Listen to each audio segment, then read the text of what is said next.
बड़े मंगल की तिथियां इस वक्त में चल रही है और कहते हैं कि जिस भी भक्त पर, जिस भी शख्स पर, जिस भी जिंदगी पर हनुमान जी की कृपा हो जाए, उसका हर संकट महज जय श्री राम कहने से यहाँ पर टल जाता है। तो हम आने वाले, क्योंकि अब ये 7 महीने बाकी हैं, तो ये जो आने वाले महीने हैं हम एक एक करके जानना चाहेंगे किस राशि के लिए, किस मूलांक के लिए सबसे ज्यादा बेहतरीन, लकी, कामयाबी भरा, धन वर्षा वाला रहने वाला है। तो सवाल मेरे पास यहाँ पर है, आपको क्या लगता है इस बड़े मंगलवार की तिथियों में वो कौन सी राशि है, कौन सी एक राशि है जिसे हनुमान जी की कृपा से सच्चा प्यार मिलेगा? देखिए, राशि पर मैं आ जाता हूँ। पहले ना लोगों को एक बार हनुमान जी को महसूस करने सिखाता हूँ। आपके आसपास हनुमान जी हैं और आप भी अपने भीतर हनुमान जी को महसूस कर सकते हैं। हनुमान जी किनके पुत्र हैं? तो वायु के पुत्र हैं। और वायु आपके श्वास से लगातार आपके शरीर में आता है और बाहर निकलता है। तो जब आपके शरीर में वायु जाता है तो वायु क्या उत्पन्न करता है? एकाएक शक्ति उत्पन्न करता है। आपको कोई भारी सामान उठाना हो तो आप सबसे पहले श्वास अपने अंदर खींचते हैं और आपके अंदर फिर वो शक्ति आ जाती है। वो जो शक्ति अचानक से शरीर में आती है, वो सूक्ष्म जो शक्ति अचानक से प्रज्वलित होती है, वही हनुमान है। और वो हनुमान को अगर आप अपने शरीर के अंदर, अपने बाहुओं के अंदर, अपने हृदय के अंदर आप महसूस कर लेते हैं तो आप समझिए हनुमान की ऊर्जा से जुड़ रहे हैं। जब आपके शरीर में श्वास अंदर जाता है तो महसूस करिएगा कि श्वास के साथ साथ हनुमान जी भी प्रवेश कर रहे हैं और हृदय में जाकर के बैठ करके राम की स्तुति कर रहे हैं। कैसे करेंगे? ज्योतिषाम अपि तज्ज्योति तमसः परमुच्यते ज्ञानम ज्ञानेम ज्ञानगम्यम हृदय सर्वष्ठ विष्ठितम। ऐसा परमात्मा कहते हैं कि हृदय में वो वास करते हैं और हनुमान जी बार बार आपके शरीर में एंटर कर रहे हैं और आपके हृदय में बैठे हुए राम जी का दर्शन प्राप्त कर रहे हैं, उनकी स्तुति कर रहे हैं और फिर बाहर निकल करके कला दिखा रहे हैं। तो इसी प्रोसेस को अगर आप अपने भीतर महसूस करते हैं तो आप हनुमान तत्वों में और आप में कोई अंतर नहीं रह जाएगा। एक अलग सा सिद्धि, एक अलग सा ऊर्जा आपके अंदर आने लग जाएगा। चेहरे पर कुछ अलग चमक दिखाई पड़ने लग जाएगी जो दुनिया भी देखेगी और लोग भी निश्चित देखेंगे। बात करें अगर राशि की तो हनुमान जी को सबसे प्रिय, अगर हनुमान जी से संबंधित देखा जाए तो हनुमान जी को सबसे जो प्रिय राशियां होने वाली हैं इस बार, मेष राशि, वृश्चिक राशि और कर्क राशि, मीन राशि और धनु राशि। ये राशि के जो जातक हैं इनके लिए बड़ा ही अच्छा फल मिलने वाला है इस बड़े मंगलवार के चरणों में। बाकी कोई राशियां ऐसी नहीं है कि उनकी कृपा से वंचित रह जाएंगी। उनके कृपा को प्राप्त करने का सबसे सटीक तरीका है कि किसी भी हनुमान जी की मूर्ति के सामने जाइए, चमेली का तेल लेकर के और हाथ में थोड़ा सिंदूर लगा करके, यानी सिंदूर और चमेली के तेल को हाथ में मिलाइए और हनुमान जी के चरण पे लगाइए और धीरे धीरे चरण उनके दबाइए जैसे आप उनके पुत्र हो, संतान हो और आप अपने पिता का सेवा कर रहे हैं। आप देखेंगे जो आप चाहते थे, जीवन में आपके जो दर्द था, जो कष्ट था, जो संकट चल रहा था, सब हनुमान जी हर लेंगे। आप हनुमान जी का दर्द हरने का काम करिए, उनके लिए दर्द हरने का थोड़ा एक भाव मात्र करके देखिए। जी, तो हम सबसे पहले फिर मूलांक के हिसाब से जान लेते हैं, उसके बाद राशि पर आ जाते हैं। हर मूलांक के हिसाब से भक्त एक क्या चीज अपनी श्रद्धा अनुसार हनुमान जी पर अर्पित कर सकते हैं इन मंगलवार को, या फिर जब भी उन्हें लगता है कि उन्हें हनुमान जी पर अपने भक्ति भाव से ये अर्पित करना चाहिए। मूलांक 1 को हनुमान जी पर ऐसा क्या अर्पित करना चाहिए कि हनुमान जी की विशेष कृपा उनके पास आ जाए? जी देखिए, अपने डेट ऑफ बर्थ को पहले जोड़ लीजिएगा और जोड़ने के बाद तब तक जोड़ते जाइए जब तक वो एक अंक का ना बन जाए। जैसे अगर आपका जन्म 28 तारीख को हुआ है तो 8 और 2 जोड़िए बना 10, 10 यानी कि 1 और 0 जोड़िए तो बना 1, तो आप मूलांक 1 हो गए। अगर आपका जन्म हुआ है 11 तारीख को तो 1 + 1 जोड़िए तो हो गया 2। तो इस प्रकार से मूलांक जानिए और जानिए कि आपके मूलांक के लिए कौन सा उपाय आप करेंगे जिससे आप हनुमान जी की तुरंत कृपा प्राप्त करके अपनी मनोकामना को सिद्ध कर सकते हैं। हनुमान जी को क्या चढ़ा करके आप अपनी मनोकामना को सिद्ध कर सकते हैं। मूलांक 1 तो के लिए अगर आपका मूलांक 1 है तो मूलांक 1 वाले जो जातक हैं वो सिंदूर का चोला लेंगे और हनुमान जी को चढ़ाएंगे। और आंकड़े का पत्ता होता है, ये मूलांक 1 के व्यक्ति, मूलांक 5 के व्यक्ति और मूलांक 9 के व्यक्ति तीनों ये उपाय करेंगे कि आप आंकड़े का यानी अकवन का पत्ता लीजिएगा और अकवन के पत्ते पे अच्छे से सिंदूर लगाइए और सिंदूर लगा करके अपनी जो भी इच्छा हो, मनोकामना हो, उस सिंदूर वाले पत्ते के ऊपर लिख दीजिएगा किसी भी डंडी से, और लिखने के बाद हनुमान जी के मंदिर में जा करके और उनके हृदय के पास वो पत्ता चिपका दीजिए। आप देखिएगा बड़ा शीघ्र हो सकता है, इसी बड़े मंगलवार की अवधि में या किसी मंगलवार तक, या चाहे तो 3 महीने के मंगलवार तक वो आपकी इच्छा पूरी कर देंगे हनुमान जी। मूलांक 2 को क्या कुछ अर्पित करना चाहिए हनुमान जी की विशेष कृपा पाने के लिए? चांदी का वर्क लीजिए, चांदी के वर्क पे सिंदूर लगाइए और सिंदूर लगा करके उस चांदी के वर्क के ऊपर अपनी मनोकामना लिखिए। अच्छा। मूलांक 2 वाले व्यक्ति हनुमान जी के चरण पर वो चांदी का वर्क लगा करके और उनके बाएं पैर का सिंदूर किसी डिबिया में लेके आ जाइएगा, और जब भी अपने कार्य क्षेत्र पे निकलेंगे अपने माथे पर वो तिलक लगाइएगा। आप निश्चित देखेंगे जो भी मैनिफेस्ट करना चाह रहे हो वो वहीं से प्राप्त हो जाएगा, उस तिलक मात्र से प्राप्त हो जाएगा। कहते हैं कि किसी भी कार्य में आप बैठे हो, आप कोई चाहते हो अपनी बात को रखना, और आपने ये चांदी वाला उपाय कर लिया है, चाहे नहीं भी किया है, आप ध्यान दीजिएगा कि आपके नाक की बाईं श्वास अगर चल रही हो और अपने बॉस से कहना चाहते हैं कि अपनी सैलरी बढ़वाना है, चाहे प्रमोशन प्राप्त करना है, चाहे कुछ उन्नति प्राप्त करनी है, कोई बड़ा डील क्रैक करना है, तब तक वेट करिए उस बात को कहने का जब तक बाईं श्वास तेज ना चल रही हो। बाईं श्वास जब चल रही हो उस बात को फट से कह दीजिए और हनुमान जी का ध्यान करिएगा। उस समय हनुमान जी का ध्यान करके और फट से उस बात को कहिए, अगला व्यक्ति आपके बात को टालेगा नहीं और निश्चित आपको लाभ देके जाएगा। मूलांक 3 के जातकों को ऐसा क्या उपाय करना चाहिए इन बड़े मंगल में कि हनुमान जी की विशेष कृपा उनके ऊपर जमकर बरसे? हरा हरा फल का व्यवस्था करिए। अच्छा। हरा फल, हरा अंगूर हो गया, अमरूद हो गया, हरे हरे फल का खीरा हो गया, ऐसे ऐसे फलों का व्यवस्था करके हनुमान जी के मंदिर में भोग लगाइए, और भोग लगा करके उसको छोटे छोटे बच्चों में बंटवाइए और उसको नंदी महाराज को खिलाइए।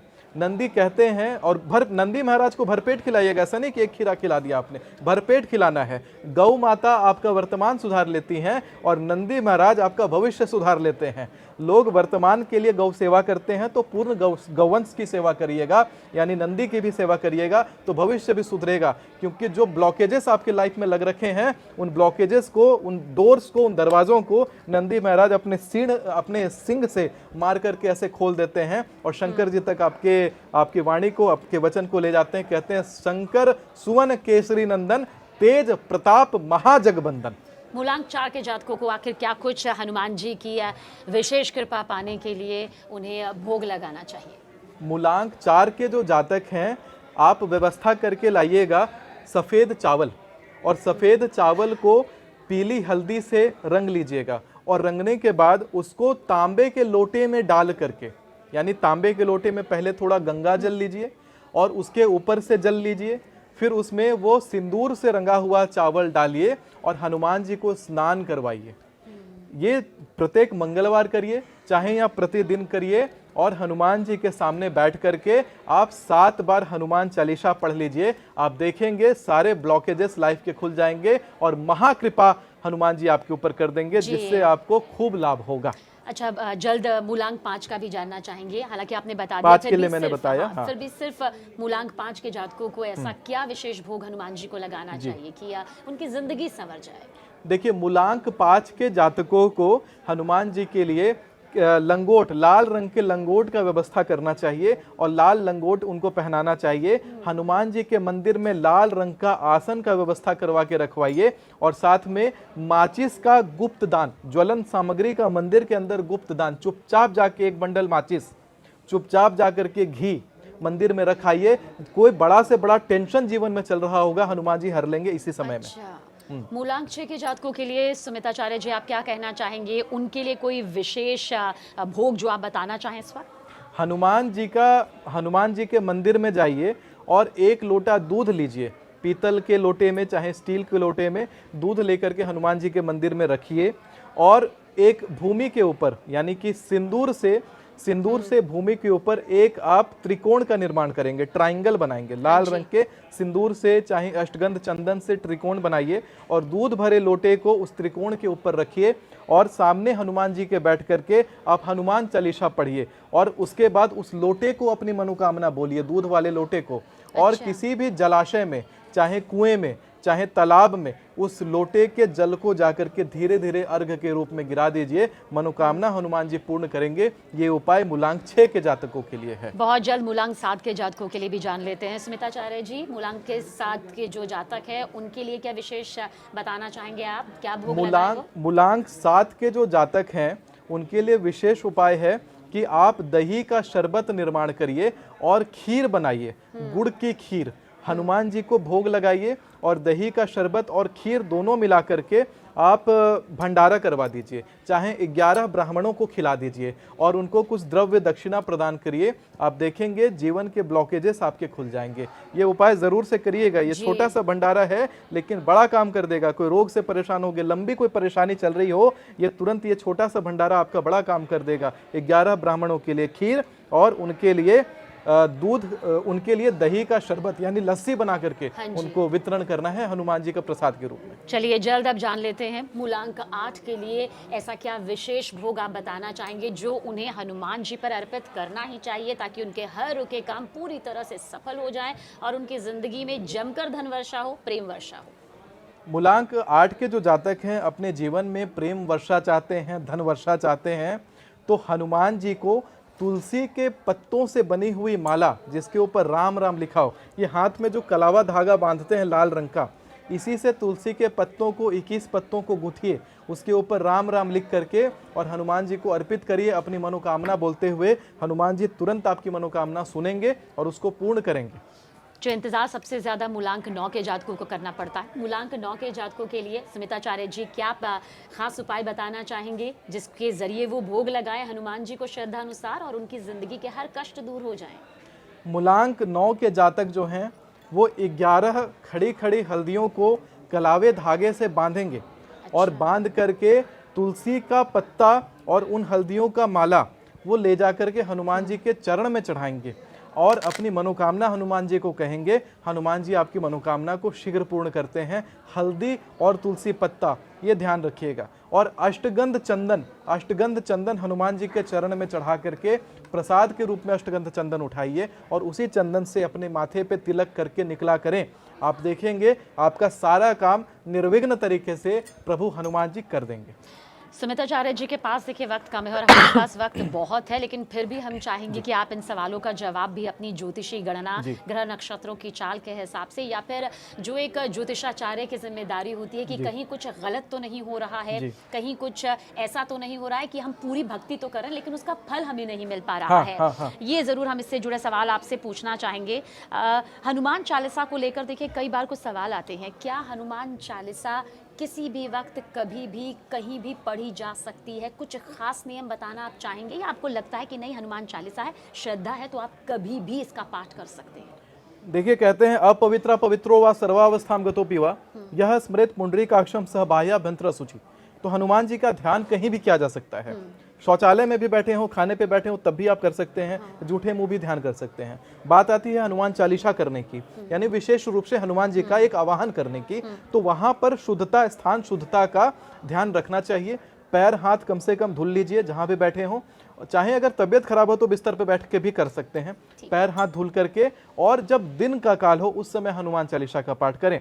सूर्यास्त के बाद अंधेरे में हनुमान चालीसा का पाठ ना करें, अनलेस अंटिल कि कोई भूत प्रेत आपको सता रहा हो, डर लग रहा हो तो हनुमान चालीसा कभी भी पढ़िए। मैंने कई ऐसे भक्तों को देखा है जो सूर्य ढलने के बाद में हनुमान मंदिर जाते हैं और वहां पर हनुमान चालीसा का पाठ करते हैं। मेरे आसपास ऐसे बहुत सारे लोग हैं, तो क्या ये गलत है? हाँ, ये गलत है। हनुमान जी जिस प्रकार से वैष्णव पूजा पद्धति होती है, हनुमान जी की श्रेष्ठ पूजा अगर करनी है आपको तो प्रातः काल करिए आप। ब्रह्म मुहूर्त में किया हुआ पूजा, ब्रह्म मुहूर्त में किया हुआ स्नान सबसे ज्यादा फल देता है। एक आपने भी प्रश्न किया था, बात में बता दूं कि लोगों को पूजा का फल क्यों नहीं प्राप्त होता। कई लोग सोचते हैं पूजा करते हैं लेकिन फल नहीं प्राप्त होता। दरअसल आपका पूजा का फल इंद्र देवता लेके जाते हैं।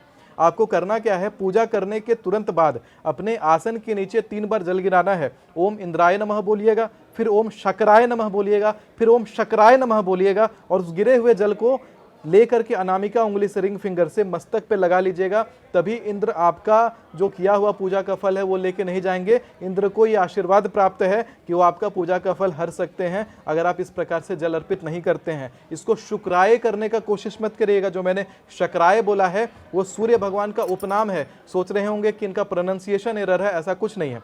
रही बात यहाँ पर कि हनुमान चालीसा को लेकर के कि रात को करे ना करे, तो मैं एक बात बता दूं कि श्रेष्ठ स्नान का समय कहा गया है ऋषि स्नान। ब्रह्म मुहूर्त के काल में स्नान होता है, यानी कि सुबह 3:45 टू 4:30 AM का स्नान करके उस समय हनुमान जी की पूजा करेंगे, वो सर्वश्रेष्ठ पूजा मानी जाती है। उसके बाद जैसे जैसे एक भागती दौड़ती जिंदगी है, ऐसे में हमारे जेनजी का ये भी कहना है कि रात भर काम करने के बाद बड़ा मुश्किल होता है कि ब्रह्म मुहूर्त में उठा जाए। तो ऐसे में बहुत सारे लोग जो मेरे आसपास खुद है, जिन्हें मैं देखती हूँ कि वो रात के वक्त में मतलब 9 बजे से पहले मंदिर जाते हैं हनुमान के, और वहाँ 3 से 4 बार 7 बार हनुमान चालीसा का पाठ करते हैं। आप ये कह रहे हैं ये पूरी तरह से वर्जित है, अशास्त्रीय है, अशास्त्रीय है। हनुमान जी उसको सुला दिया जाता है संध्या आरती के बाद में, और उनका श्रृंगार उतार दिया जाता है। जब देवता का श्रृंगार, क्योंकि जैसे विष्णु जी की पूजा होती है, कहते हैं विष्णु जी की पूजा 11 बजे दोपहर के बाद करना नहीं चाहिए, क्योंकि उस समय फिर उनका जो है जो मध्याह्न शयन का काल होता है वो शुरू हो जाता है। और हनुमान जी की पूजा भी उसी पक्ष में चलती है, यानी कि गोधूली बेला के बाद हनुमान जी को आप शयन में भेजिए और उनको परेशान मत करिए। और वैदिक मंत्रों का, गायत्री का जाप नहीं होता, हनुमान चालीसा का पाठ नहीं होता रात्रि में। अगर आपको करना है रात्रि का पूजा तो आप देवी पूजा को पकड़िए, क्योंकि देवी जो है रात्रि का जो समय है वो गर्भ के जैसा होता है। देवी का गर्भ पूरे संसार को एक बार में अपने अंदर ले लेता है, और हर अगले दिन सूर्योदय के साथ में नया जन्म संपूर्ण संसार को प्राप्त होता है। तभी कहते हैं कि रात्रि व्यखदायति पुत्रा दिवक्षिभिः विश्वा अधिश्रोधिता ओवर प्रामर्त्यान्वतो देवी दुतः ज्योतिषा बाधते तमः। तमः मतलब अंधेरा, अंधकार समस्त संसार को अपने गर्भ में समाता है। उस समय देवी के गर्भ में होते हैं आप, देवी के गर्भ में होकर के आप वहां देवी मंत्रों का पाठ करिएगा तो तीनों काल पूजा करने का एक बार में फल प्राप्त होगा। दुर्गा कवच पढ़ा करिए। हाँ जी। सुमिताचार्य जी, अमूमन हमने देखा है कि हनुमान चालीसा कई बार लोग अपने घरों में आते जाते वक्त में चला देते हैं, लेकिन ये नहीं समझ पाते हैं कि हनुमान चालीसा जब आप सुन रहे हैं, कोई भी माध्यम वो हो, तो क्या नहीं करना चाहिए? क्या कुछ ऐसा है जो हनुमान चालीसा चलते वक्त, सुनते वक्त नहीं करना चाहिए किसी भी भक्त को, किसी भी शख्स को, वरना उसके भयंकर परिणाम भी हो सकते हैं? भयंकर परिणाम तब होता है, हनुमान चालीसा को लाउड स्पीकर पे आप बजाते हैं, उसका बड़ा भयंकर परिणाम हो सकता है। हो सकता है कोई व्यक्ति शौचालय में बैठा हो और हनुमान चालीसा आपका सुन रहा हो, श्रवण से, शौचालय के वातावरण में श्रवण से उसका फल बड़ा खराब प्राप्त होता है। कोई व्यक्ति ऐसी अवस्था में हो जिस समय वो पूजा के लिए शुद्ध ना हो, तो उस समय भी उसके लिए हनुमान चालीसा उचित नहीं होगा। तो आपके अंदर की जो भक्ति है उसको धीमे स्वर में और शुद्ध आचरण के साथ बजाइए। जब आप पैर हाथ धो करके बैठे हो, ध्यान से हनुमान जी, क्योंकि कहते हैं कि कभी कोई टीचर भी आपका क्लास ले रहा होता है, आप बोर्ड से इधर उधर देखते हैं तो टीचर चौक फेंक के सर पे मारते हैं। तो हनुमान जी को जब आप आवाहित कर रहे हैं और फिर भगवान को आवाहित करके अनादर करना, उनके ऊपर ध्यान ना देना, रोजमर्रा के कामकाज में लग जाना, उनका अनादर है। और देवता अनादर करने पर देवता आपको दंडित नहीं करेंगे, लेकिन आपके आसपास में जो अनिष्ट शक्तियां हैं वो दंडित करने के लिए सदैव तत्पर रहती हैं। मतलब आपके पितरन, हनुमान चालीसा आपने चलाई और आप इधर उधर के काम में जुट गए और हनुमान चालीसा चलती जा रही है। आपके पितरन देख रहे हैं ना सबीना जी, आपके पितरन जो पूर्वज जो चले गए हैं वो आपके साथ हैं। देवता से पहले पितरन सुनते हैं। तो जिस प्रकार से पिता आपको फटकार लगाते हैं, पितरन और जबरदस्त फटकार लगा सकते हैं। आप देवता का आवाहन कर रहे हैं और देवता का अनादर कर रहे हैं तो पितरन तुरंत क्रोधित होंगे और आपको फटकार लगाएंगे, और उससे हो सकता है आपका दिन खराब जाए, आपके साथ कुछ गलत घट जाए, हो सकता है एक्सीडेंट हो जाए, थोड़ा मोड़ा गिर जाए, चोट चपेट लग जाए। फिर हमें समझ नहीं आता कि हम इतनी भक्ति कर रहे हैं, हमारा भाव पूरी तरह से शुद्ध है, लेकिन ये वो छोटी छोटी गलतियां हैं जो बड़ा खामियाजा भुगतने पर मजबूर कर सकती हैं। अच्छा सुमिताचार्य जी, आपसे जानना चाहूंगी कि हनुमान चालीसा को कहाँ नहीं रखना चाहिए, क्योंकि कई बार ऐसा होता है कि हनुमान चालीसा पढ़कर आप सिर्फ मंदिर में नहीं रखते हो, उसे अपने बैग में रख लेते हैं, उसे अपने साथ अपने पॉकेट में रख लेते हैं, पर ऐसी कौन सी जगह है जहां पर आप कहेंगे कि हनुमान चालीसा को रखने की भूल बिल्कुल मत करिएगा?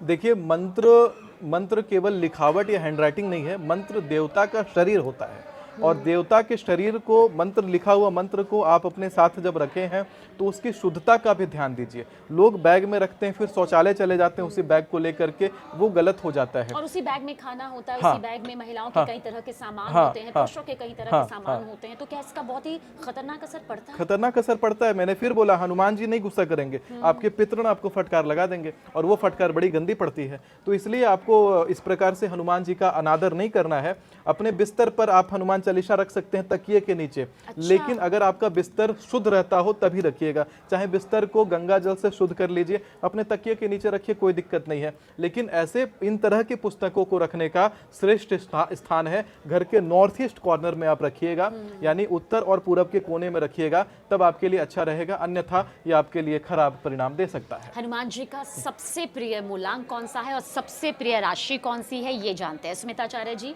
हनुमान जी का सबसे प्रिय मूलांक बता दीजिएगा, उनका सबसे प्रिय वो राशि बता दीजिएगा जिस पर आप कहेंगे कि अगर वो कुछ हल्का सा भी करें, भक्ति भाव हल्की सी भी उनकी आ जाए, तो हनुमान जी की 100% कृपा दृष्टि बन ही जाती है। मैंने कहा ही, मेष राशि वाले, अच्छा, सिंह राशि वाले, ठीक है। धनु राशि वाले, मीन राशि वाले और एक कुंभ राशि वाले। अच्छा, ये लोग, सब प्रिय हैं ये 5 हनुमान जो जी को, राशियां हैं 5 हनुमान जी की, राशियां। 5 राशियां हनुमान जी को अधिक प्रिय हैं। और अगर ये थोड़ा भी अपनी भक्ति दिखा देते हैं हनुमान जी के प्रति, तो निश्चित है हनुमान जी तुरंत प्रसन्न होकर के उनको आशीर्वाद देंगे, उनके ऊपर कृपा करेंगे। थोड़ा सा आपको बढ़ना है, बाकी हनुमान जी आपको संभाल लेंगे, आपका हाथ थाम लेंगे। जी। ऐसे और बाकी सभी के लिए है, हनुमान हाँ जी जी। आपका हाथ थाम लेंगे। और हनुमान जी की सबसे प्रिय राशि आपने बता दी है। ऐसा कौन सा मूलांक है जो आपको लगता है कि हनुमान जी की सबसे ज्यादा कृपा पाता है? हल्की सी ही भक्ति भाव हो, हल्का सा ही विशेष भाव क्यों ना हो, लेकिन भक्ति की वो विशेष कृपा उन्हें एक विशेष आशीर्वाद के तौर पर हनुमान जी से मिल ही जाती है। एक श्लोक है, कहते हैं 9 1 पंच त्वरितम वदंती अष्टो द्वितीय नच कार्य सिद्धि। तो 9 1 और 5 जो मूलांक वाले लोग हैं, इनके ऊपर हनुमान जी तुरंत कृपा कर देते हैं। अच्छा, मूलांक 1, मूलांक 5 और मूलांक 9, 9 आप ये मानते हैं कि उन पर विशेष कृपा विशेष रहती है? कृपा है। 9 1 पंच त्वरितम वदंती। ऐसे लोग बहुत ही दयालु स्वभाव के भी होते हैं और बहुत ही ज्यादा इमोशनल होते हैं, जिसके कारण देवता का इमोशन भी इनके साथ तुरंत लग जाता है। अच्छा, स्मिताचार्य जी, कुछ राशियों के बारे में हम जान लेते हैं। हालांकि हमने ये सवाल शुरू किया था, लेकिन बहुत जल्द हम इसे 2 से 4 मिनट पर आपसे जरूर जानना चाहेंगे। आने वाले इन महीनों में, क्योंकि अब तो ये बीत चुका है आधा वक्त, आने वाले इन बाकी महीनों में वो ऐसी कौन सी राशि होगी जिसे सबसे ज्यादा प्यार मिलने वाला है? आने वाले महीनों में एक अगर राशि बस। आने वाले महीनों में अगर देखा जाए तो मेष राशि को, सिंह राशि को, धनु राशि को जबरदस्त प्यार मिलेगा। अच्छा, सिर्फ एक राशि बता दीजिए जो आपको लगता है ये राशि तो सबसे प्यार पाएगी।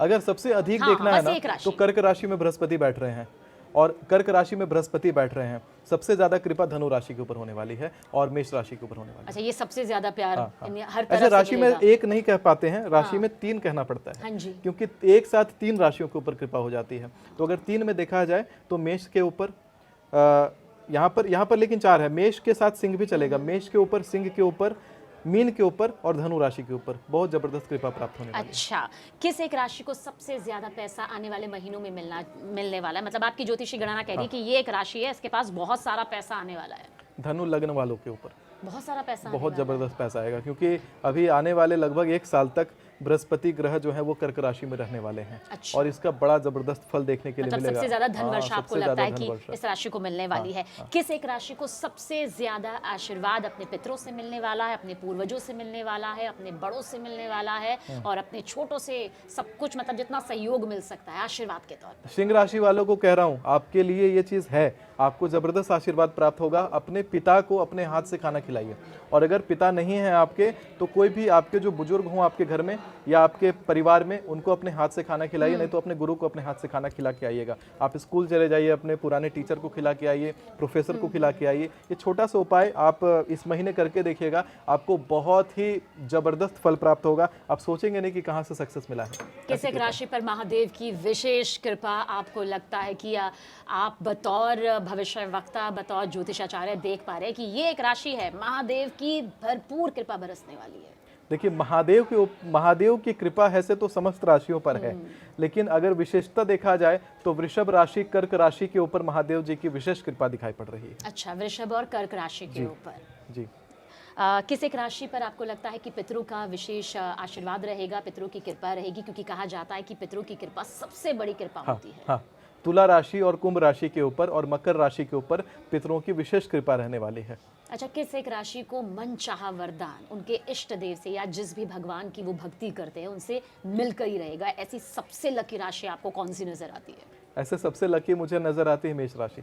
मेष राशि, अच्छा 2-3 में आपने मेष राशि का लिया, हाँ, मतलब हाँ। ये वाकई बहुत ही बहुत ज्यादा, खुशकिस्मत बहुत ज्यादा। राशि यहाँ पर है। किस एक राशि के नक्षत्र आपके हिसाब से ऐसे हैं जिन्हें हर काम में सफलता मिलेगी, मतलब उन्हें कहीं भी ऐसी उदासी या फिर ऐसे हार का सामना नहीं करना पड़ेगा? आपका कौन सा है? आपके लिए लग रहा है कि आपका वाला छूट रहा है। नहीं, मैं बताऊंगी आपको मेरी कौन सी राशि है, लेकिन ये कौन सी जिसे हर काम में सफलता मिलने वाली है? देखिए, अगर राशि को देखा जाए कि हर काम में सफलता मिलेगी तो निर्विघ्न तरीके से चलने वाले हैं बृहस्पति के मूल राशियां। उसमें आप अगर मूल में देखेंगे तो मीन और धनु को तो ज़्यादा सफलता मिलेगी। मीन, धनु और कर्क ये तीनों निर्विघ्न चलेंगे। अच्छा, और आखिरी किस एक राशि के लिए आप कहेंगे कि गुस्सा बिल्कुल मत करिएगा, बनते काम बिगड़ जाएंगे, मिलता प्यार खत्म हो जाएगा और सब कुछ हो सकता है कि बर्बादी की चौखट तक भी पहुंच जाए, इसलिए अभी आप सावधान करना चाहेंगे कि ये राशि वाले सुन लीजिए, गुस्सा बिल्कुल मत करिएगा। मकर और वृश्चिक राशि एकदम सावधान रहिएगा, गुस्सा करेंगे आपके ऊपर भारी पड़ जाएगा गुस्सा करना आपका। बहुत बहुत शुक्रिया स्मिताचार्य जी, और वक्त दिया आपने। हालांकि बहुत सारे और भी पॉडकास्ट आपके बाकी हैं, वहाँ पर आप ज़रूर श्री स्मिताचार्य महाराज जी को देखेंगे। और जिस चीज़ को लेकर, जिस मुद्दे को लेकर आप लगातार स्मिताचार्य जी को ट्रोल कर रहे थे, उसे लेकर सिर्फ इतना ही कहना चाहूँगी, मजाक करना और मजाक बनाना दोनों में एक भारी अंतर होता है, और जो शख्स किसी का मजाक उड़ाता है वो भी दंड का उतना ही भागीदार हो जाता है, ये हमारे धार्मिक शास्त्र भी कहते हैं। और एक डॉक्टर जब इलाज करता है तो वो अपने पूरे अनुभव में, कार्यकाल में कई ऐसे मामले होते हैं जहां पर सफलता नहीं पाता, तो ऐसे में ऐसा कोई कानून नहीं है कि उनसे उनकी डिग्री छीन ली जाती है या फिर आप सवाल उठाते हैं। अनटिल अनलेस वो शराब पीकर ना कर रहे हो या कुछ ऐसी बहुत बड़ी जो कमी है ना होगी, गलतियां हर किसी से होती हैं। और साथ ही भविष्यवाणियों को आपने कई बार यहाँ पर जनता के सामने रखा है, बहुत सी सच भी हुई हैं। और मुझे लगता है कि आप जैसा कहते हैं कि ज्योतिषी गलत नहीं हो सकता, ज्योतिषाचार्य कभी कभी गलत हो सकते हैं, लेकिन जो वो ज्योतिषाचार्य हैं जो आपको टारगेट पर ले रहे हैं, उनके लिए कुछ कहना चाहेंगे आप, जो भर भर कर इस वक्त आपके लिए गुस्सा निकाल रहे हैं, या फिर जिन्हें खुशी हो रही है कि आपकी भविष्यवाणी गलत हो गई? कुछ तो बहुत ही खुश हैं, तो उनकी खुशी के लिए आप कुछ कहना चाहेंगे? मैं यही कहना चाहूँगा, जो ज्योतिषाचार्य, बेसिकली मैंने ये देखा कि ऑनलाइन मेरे ऊपर वीडियो बना बना के उनका रोजी रोटी चल रहा है। हाँ। और मुझे कोई आपत्ति नहीं है, बनाइए आराम से। अगर आपको मुझे ट्रोल करके आपकी आमदनी होती है, आपका चैनल बढ़ जाता है। मैंने देखा 10-10 हज़ार फॉलोअर वाले जो चैनल है 50-50 हज़ार फॉलोअर तक पहुँचे हैं, मेरा वीडियो केवल डाल के, रोज़ डालते हैं मेरा वीडियो, मेरे ऊपर कुछ ना कुछ गाली देते हैं। दीजिए, मुझे उससे आपत्ति नहीं है। आप बिल्कुल, अगर आपको भगवान उस तरीके से कृपा करवा रहे हैं आप करिए, मुझे कोई दिक्कत नहीं है। जैसा आपका मन चाहे, जैसा आपका इच्छा करे, आपका छोटा भाई समझिए, आपका पुत्र समझिए, चाहे जिस भी प्रकार से, मैं आपके साथ ही खड़ा हूँ। और कहीं भी मैं आपके ऊपर कोई लालचन नहीं लगाऊंगा। आपने देखा होगा कि सबको मैंने देखा है, लेकिन कभी किसी के ऊपर मैंने कमेंट नहीं किया, ना किसी के खिलाफ मैंने बोला, और ना कभी भी मैं किसी के भी खिलाफ बोलता हूँ। किसी भी ज्योतिषाचार्य के खिलाफ नहीं बोलता, ना किसी ट्रोलर के खिलाफ बोलता हूँ, ना कि कोई मेरे बारे में गलत बोल जाता है उसके भी खिलाफ मैं कभी टारगेट नहीं करने जाता। तो मेरा वो तासीर नहीं है। आपको जितना मुझे टारगेट करके अगर आपको लाभ प्राप्त हो रहा है, आप बिल्कुल लाभ ले सकते हैं, और भगवान की यही इच्छा है तो वही सही। हर हर महादेव। महादेव की कृपा आप पर सदैव बनी रहे, और अगले पॉडकास्ट में नए विषय के साथ जरूर मिलेंगे। आपका बहुत सारा वक्त लेंगे ताकि सभी मुद्दों को हम आगे जनता के लिए यहाँ पर रख सकें। हर हर महादेव। हर हर महादेव। प्रणाम सभी को।